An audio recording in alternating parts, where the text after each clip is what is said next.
Hey, what's going on, everybody? It is Sully. Thank you guys for tuning in, and welcome back to our Bat Cove 390 build. I think this is like week 2, update number 3 on this build for Boston Yachts. And like I said, guys, I've said it before, I'm going to keep saying it. This is a truly one-of-one Bat Cove 390 build. Right now, we're kind of down in the unassigned space under the helm seat. Kind of take a peek up there. You can kind of see, maybe I'll tilt back. There you go. That's actually the helm area right there. So we're down underneath here. And this is kind of more or less where TJ's been living this week, pulling wires into here and starting to get things set up. We've talked about the incredible Lumishore package. Like I said, we've got, I think, over 40 interior lights. There's a bunch of exterior lights and strip lights and underwater lights and all that.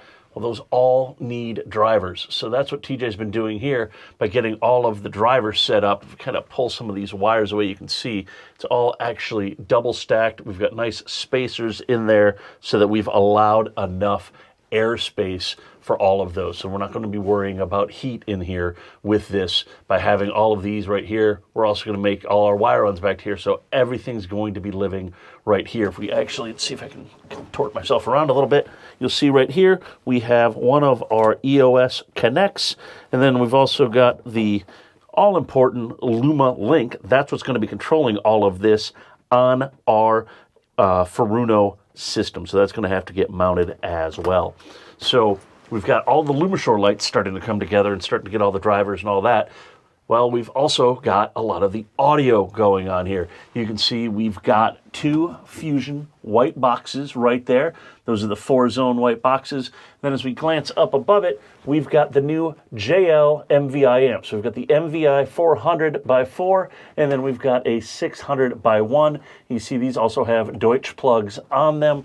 Really nice feature with those Deutsch plugs is it actually makes it really easy if we have to service this down the road or do anything.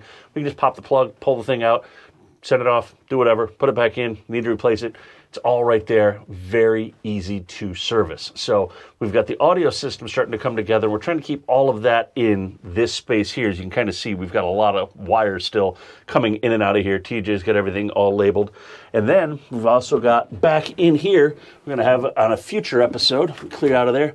You guys can see there's a strainer right there and through haul and everything. That is for the air conditioning system on board this boat. We're going to be putting on an Electro C strainer. So if you don't know what that is, well, we're going to cover it in an upcoming episode, so make sure you hit subscribe and stay up to date on it. And we're going to kind of walk you through the process of what it takes to get that installed there. So now that I've kind of covered everything that's going on down here, let's go ahead and hop up there and show you what else has been going on in the past week. All right, so TJ's not only been busy down there, I think he also wanted to see maybe some things getting done up here they can visually see because he's just been pulling wires and pulling his hair out doing all this. So he's gone ahead and started cutting holes in the dash. As you can see here, we've got the holes cut for the TZT16s. We got our first one in place right there. We've got our ERX remote right here for the Fusion white box stereo. Then we've got our zip weight control, our Mercury SmartCraft. We've got our Furuno FI70, that's the first of 3 that the boat is getting. We've got our Sleipner side power controls right here, and our Merc joystick. Right here is going to be our DockMate controller dock charging station, and there's also going to be the Vesper VHF going right there. So not only do we have that VHF, we've also got this ICOM. So like I said, guys, we're literally throwing everything at this boat. Then also going on in the overhead, still needs to be cut in, going to be a pair of the FI70s right there.